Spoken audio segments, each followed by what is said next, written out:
Okay sir. కింద మేము చూసాం వినాయకుడిని, మట్టి వినాయకుడిని నిలబెట్టారు. వినాయకుడిని వాడండి అని చెప్పేసి. కంప్లీట్ మట్టి అలాగే ఎలాంటి ప్లాస్టిక్ లేకుండా డెకరేషన్ అనేది చేశారు. మంచి మెసేజ్ ఇస్తున్నారు. దీని గురించి ఏమైనా?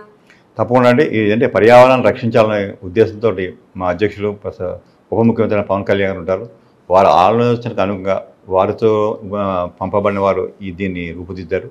అందులో పూర్తిగా బంక మట్టి ఇవన్నీ వాడి ఎటువంటి పర్యావరణానికి ప్లాస్టిక్ కానీ లేకపోతే ఐరన్ కానీ అటువంటి వస్తువులు ఏం వాడకుండా సాల్యుబుల్ మట్టి నిజంగా నీటిలో వేస్తే కూడా మొత్తం కరిగిపోయే వస్తువులు ఉంటాయండి. ఒత్తులు కానీ వేసిన గుడారం కానీ ఇవన్నీ కూడా ప్రకృతికి సంబంధించిన వస్తువులు చేశారు. ఈ ప్రయత్నం ఏంటంటే ఇది తొలి ప్రయత్నం. ఇది కనీసం ఈవేళ బిగిన్ చేస్తే కనీసం నెక్స్ట్ వినాయక చవితికి ఆంధ్రప్రదేశ్లో మొత్తాన్ని కూడా ఈ రకంగా చేసినటువంటి విగ్రహాలే ఉండాలనే ప్రయత్నం ఇది. సార్ యొక్క ఆలోచన. దానికి అనుగుణంగానే ఇక్కడ కార్యక్రమం రూపుదిద్దుకుంది. పిఠాపురం నుంచి మంచి మెసేజ్ ఇవ్వాలని మీరు కోరుకుంటున్నారు. రైట్.